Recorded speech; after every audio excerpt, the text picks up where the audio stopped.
Hola gente, ¿cómo va todo? Bueno, hoy nos toca hablar de hidratación y descanso.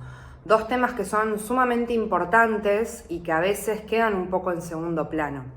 Pero lo que tenemos que saber es que a la hora de optimizar nuestro estado de salud, y ni hablar de a la hora de optimizar nuestro rendimiento deportivo, son factores que son muy importantes y muchas veces incluso determinantes para mejorar el rendimiento, para favorecer una buena recuperación entre sesiones de entrenamiento o competencias, para prevenir lesiones, para optimizar la composición corporal, para mantener una vida saludable, entre otros factores más, ¿sí? Empecemos hablando un poco de por qué es tan importante mantener una hidratación adecuada y por qué deberíamos tratar de llegar a esos famosos 2 litros de agua por día que se suelen recomendar. Bueno, en principio porque el 60% de nuestro cuerpo al menos es agua, ¿sí? Los diferentes tejidos tienen agua en su composición y si vamos a hablar de la masa muscular, por ejemplo, el 70% de la masa muscular es agua. Entonces, desde acá también cobra gran relevancia cubrir el requerimiento que tenemos a diario, ¿sí? Nuestro estado de hidratación previo y durante un entrenamiento, un partido, competencia, puede afectar al rendimiento. También el agua lo que hace es ayudar a mantener la temperatura corporal. ¿Se acuerdan que nuestro cuerpo gasta energía para mantener nuestra temperatura corporal alrededor de los 36 grados centígrados? Bueno, acá el agua cumple parte de esta función, ¿sí? El agua también va a colaborar en el transporte, la digestión y la absorción de los nutrientes que consumimos de los alimentos que ingerimos a diario. Protege a las articulaciones, ¿sí? Actúa como lubricante de nuestras articulaciones. Facilita la circulación y la regulación de la presión sanguínea. También va a favorecer la excreción de los desechos a través de la materia fecal, por ejemplo, a través de la orina. Nuestro cerebro, el sistema nervioso, necesita agua para la concentración, para la memoria. Va a ser esencial para nuestros riñones, para que puedan funcionar bien. También va a colaborar con la elasticidad y la suavidad de la piel y muchas otras funcionalidades más. Bueno, todas las personas sabemos, más o menos, lo importante que es tomar agua todos los días, ¿no? Pero bueno, también lo que sabemos es que a veces cuesta llegar a cumplir el objetivo diario que tenemos, el requerimiento diario que tenemos, aunque la tarea no es tan difícil, ¿sí? Pero si te cuesta tomar agua, por ejemplo, porque no te gusta, porque no tiene sabor, o porque estás de acá para allá por tu rutina del día, o por el motivo que sea, lo que te propongo es que vayas realizando pequeños cambios, ¿sí? Que te van a ayudar a mediano o largo plazo a cumplir con el objetivo y con tu requerimiento de agua que tenés en el día. Por ejemplo, si estás acostumbrado o si estás acostumbrada a tomar bebidas azucaradas, lo que podés hacer es ir bajando gradualmente las cantidades de bebidas azucaradas e ir intercalando con un vaso de agua. Tener siempre disponibilidad de agua es un gran factor, es muy importante tener un vaso de agua en el campo visual, una botellita, ¿sí? Que te la lleves para todos lados, en la mochila, en el bolso, cuando vas de un lado a otro, porque todo esto son factores que te van a ayudar a recordar que tenés que tomar agua, a recordar que tenés que mantener hidratado. Es importante no llegar al punto de tener sed, porque muchas veces cuando llegamos a este punto es cuando probablemente haya cierto grado de deshidratación en nuestro cuerpo. Bueno, y si bien ya les mencioné algunas estrategias, vamos a repasar las que les acabo de mencionar y vamos a hablar de otras también que son funcionales para personas que les cuesta llegar a tomar agua, esos famosos 2 litros de agua por día. Bueno, una es llevar una botellita que sea reutilizable a todos lados, ¿sí? Como les decía recién, en la mochila, en el bolso, de un lado a otro, tener este recurso es importante para ayudarnos a recordar que tenemos que tomar agua. Tener siempre el agua a la vista, ¿sí? Porque también si llegamos a un lugar, por ejemplo, a nuestro lugar de trabajo, enfrente de una compu, y esa botellita quedó en la mochila, bueno, probablemente quede ahí hasta que nos vayamos, hasta que termine el día. Entonces, tenerla al lado de la compu mientras estamos trabajando, por ejemplo, está bueno, es un buen recurso porque vamos a ver en algún momento esa botellita y vamos a tomar parte del agua que servimos ahí. Darle un poco de sabor al agua, ¿sí? Con rodajas de fruta, por ejemplo. Esto está buenísimo para personas que precisamente capaz les cuesta tomar agua porque no les sienten ningún sabor. Entonces, por ejemplo, rodajas de naranja, de limón o la fruta que tengas en casa, la fruta que prefieras, puede ayudar como para darle un gusto distinto y que te ayude de a poco a incorporar este hábito. También lo ideal es ponerse un objetivo diario, ¿sí? Por ejemplo, empezar por tomar 4 vasos a lo largo del día, que en promedio con 4 vasos de agua estamos ingiriendo 1 litro de agua, ¿sí? Considerando que cada vaso más o menos nos da de entre 200 a 250 centímetros cúbicos. Entonces, ponerse esa meta diaria cuando cuesta al principio incorporar el hábito está bueno, ¿sí? Algo que sea alcanzable. A algunas personas les servirá ponerse la meta de llegar a 4 vasos de agua por día, a otras 2 vasos, ¿sí? Lo importante es ir de a poquito. O si no, también lo mismo, pero con una botellita, ¿sí? Una botellita de 500 centímetros cúbicos, ponerse la meta de llegar a tomar hasta 2 botellitas por día, también está perfecto, ¿sí? E ir así de a poco. Configurar con el celular recordatorios, alarmas, ¿sí? Que nos ayuden quizás cada 2-3 horas a incorporar algo de agua. Está bueno, ¿sí? Usar esto como recurso. Otro recurso que puede llegar a servir mucho es servirse ya un vaso al momento de empezar a comer, ¿sí? En cada momento de comida, por ejemplo, antes de empezar el desayuno, el almuerzo, la merienda y la cena, esto puede servir y mucho. Si hacemos esto, pensemos que ahí ya vamos a estar metiendo 4 vasos de agua en un día. Siempre lo ideal va a ser tratar de cubrir nuestro requerimiento hídrico a través del agua. Siempre vamos a priorizar el agua, pero sepamos que a través de las infusiones, como el té, mate cocido, y a través de las frutas y de las verduras, estos alimentos nos ayudan a mantener un buen estado de hidratación.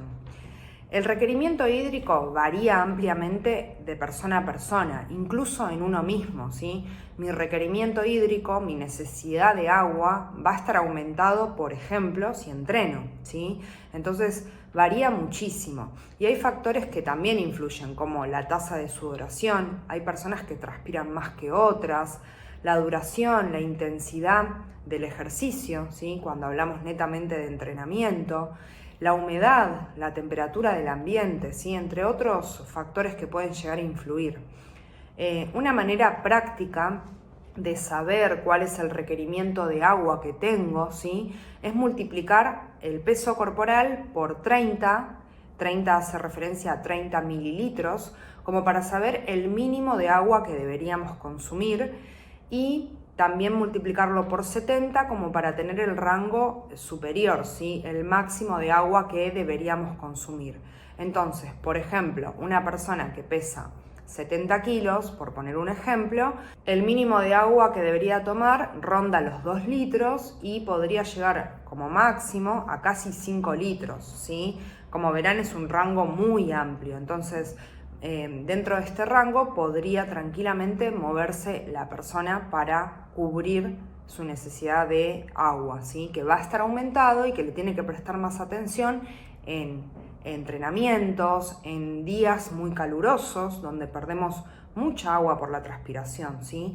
Bueno, algo importante a mencionar también con respecto a qué sucede con nuestra hidratación durante entrenamientos, durante competencias que son muy largas y de una intensidad moderada o de una intensidad alta, es que, por supuesto, que como recordarán en la clase de macro y micronutrientes en deporte, hay que reponer hidratos de carbono durante el entrenamiento.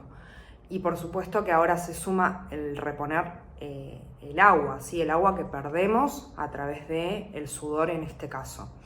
Y algo que también perdemos durante entrenamientos largos e intensos es un electrolito, ¿sí? Un mineral, que es el sodio, que probablemente recordarán del cuadro que les compartí en la clase de micronutrientes. Muchas de sus funciones o algunas de ellas tienen que ver, por ejemplo, con lo importante que es para la contracción muscular, pero también es muy fundamental para controlar la presión arterial, el volumen sanguíneo, ¿sí? Entre otras funciones más que tiene el sodio en nuestro cuerpo. Entonces, cobra relevancia también cubrir este mineral, y una manera práctica es, por ejemplo, a través de bebidas deportivas, ¿sí? Que no solamente vamos a reponer agua y también hidratos, como vimos en la clase de macro y micronutrientes en deporte, sino que también tienen sodio, ¿sí? Hay algunos deportistas que a esta bebida deportiva incluso le agregan sobrecitos de sal, ¿sí? Sal de mesa, o pastillas de sal que también vienen, pastillas de sodio, como para aumentar un poco más el volumen de este electrolito para poder reponer lo que perdemos a través del sudor. Una manera de saber si somos personas que perdemos, porque obviamente que varía mucho de persona a persona, pero una forma de saber si somos personas que perdemos mucho sodio a través del sudor es, a veces se llega a notar en la piel como un polvillo blanco, ¿sí? Como si fuera sal, sino también se ve a veces que queda en la ropa, sobre todo si la ropa es negra, se llega a ver como polvillo blanco. Y mismo cuando quizás tomamos agua y sentimos un sabor salado, ¿sí? Que tiene que ver con el sudor que quizás está en la cara, en los labios, ¿sí? Eso nos da la pauta que estamos perdiendo sodio, y que en un entrenamiento, ni hablar en una competencia de larga duración y muy intensa, cobra relevancia cubrir esto que estamos perdiendo para poder mantener el nivel y para poder seguir lo más óptimo posible. Van a ver que en el material adicional les voy a dejar como una receta casera también para poder hacer una bebida casera en casa con ingredientes que solemos tener en nuestras alacenas. Pero si no, una manera también es, como les dije anteriormente, con la bebida deportiva, que ya viene con agua, hidratos de carbono y con sodio para reponer las pérdidas. Sobrehidratarnos tampoco es beneficioso, ¿sí? Tomar más agua de la que necesitamos, más agua de la que deberíamos consumir.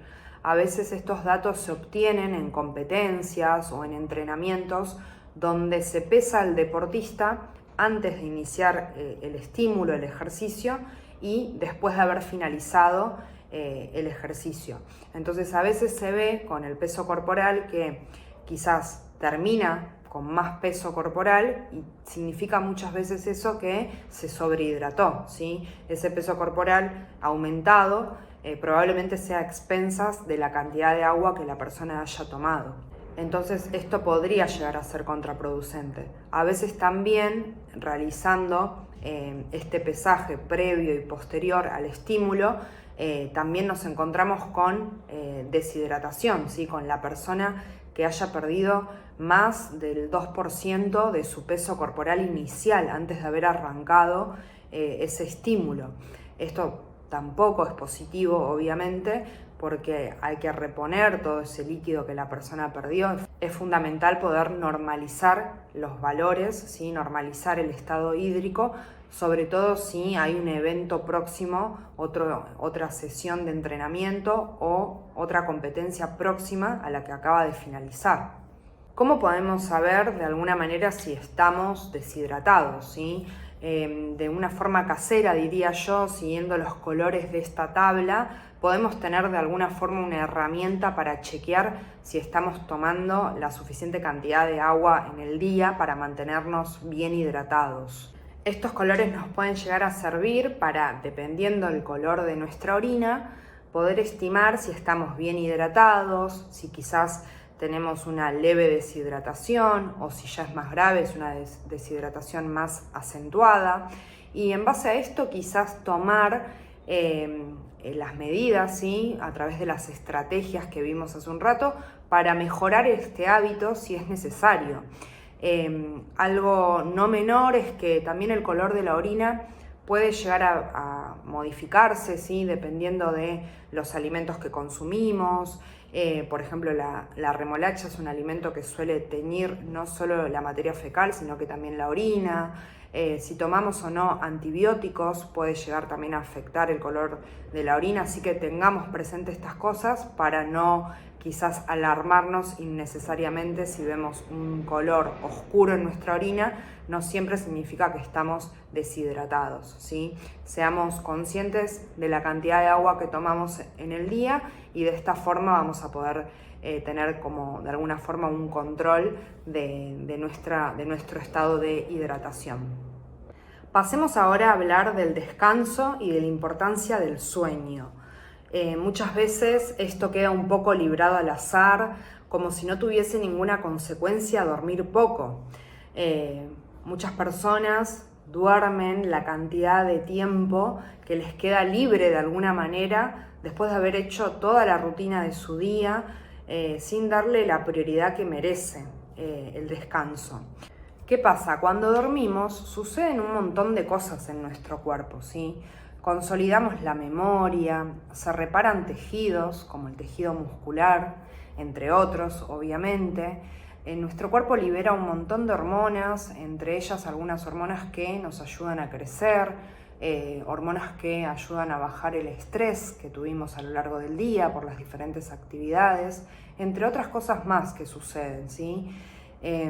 Para que el sueño tenga un efecto reparador en el organismo de cada uno de nosotros, el sueño debe tener una duración acorde a nuestras necesidades, ¿sí? Depende la edad y un montón de factores hace que aumente la cantidad de horas que necesitamos descansar o no, ¿sí? Por ejemplo, en infantes tienen que dormir más quizás que un adulto porque están en etapa de crecimiento, ¿sí? Es una variable muy importante.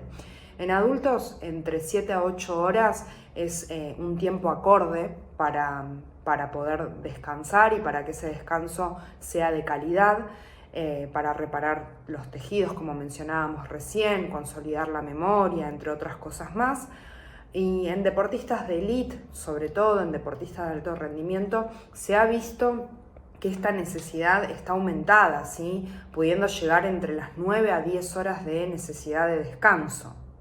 Pensemos que en atletas cobra mucha relevancia el sueño, ¿sí? Porque es el momento en donde se va a recuperar de todo el esfuerzo físico, ¿sí? También, por supuesto, el esfuerzo mental que puede llegar a tener los entrenamientos y ni hablar las competencias.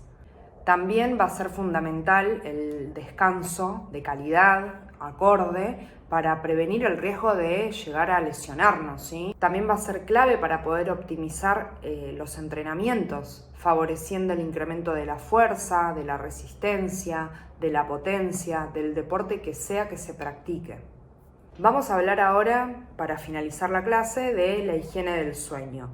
Es una práctica, la higiene del sueño, que consiste en seguir ciertas recomendaciones para poder controlar los factores conductuales y los factores ambientales que a veces pueden interferir con lograr un sueño de calidad. La idea es de seguir estas pautas, es poder mejorar la calidad de nuestro descanso. Bueno, y estas estrategias se tratan de propiciar un ambiente silencioso, mantener una temperatura ambiente agradable, ¿sí? Como puede ser, por ejemplo, de 18 grados centígrados, asegurarse de que tanto la ropa de cama, las sábanas y la ropa que utilicemos para dormir no provoquen un ambiente caluroso, ¿sí? Que nos haga, por ejemplo, despertarnos a mitad del sueño. Generar una rutina del sueño, ¿sí? Dormirse y despertarse siempre a la misma hora sería lo ideal. Evitar la ingesta de cafeína y de exceso de líquidos antes de dormirse. También evitar el uso de computadoras, de tablets, de la televisión antes de ir a dormir. En caso de que vayan a realizar una siesta durante la tarde, que sea en horarios lo más temprano posible, ¿sí? Para poder conciliar el sueño a la noche. Y por último, asegurarse también que la habitación esté oscura, ¿sí? Tratar de bajar todo lo que provoque demasiada luz, como puede ser una tele prendida, el celular, cualquier dispositivo electrónico. Estas son algunas estrategias que pueden llegar a funcionar para precisamente generar este ambiente y de alguna manera poder conciliar ese descanso, conciliar el sueño y llegar a cubrir nuestras 7-8 horas que como adultos deberíamos tratar de descansar de forma diaria. Bueno, esto fue todo por hoy. Como siempre van a tener una actividad para poder repasar algunos puntos de la clase. Cualquier duda, cualquier consulta, como siempre les digo, me pueden escribir, que lo que sea que no se haya entendido, que haya quedado medio inconcluso, lo volvemos a repasar. Les mando un abrazo y nos vemos en la próxima clase.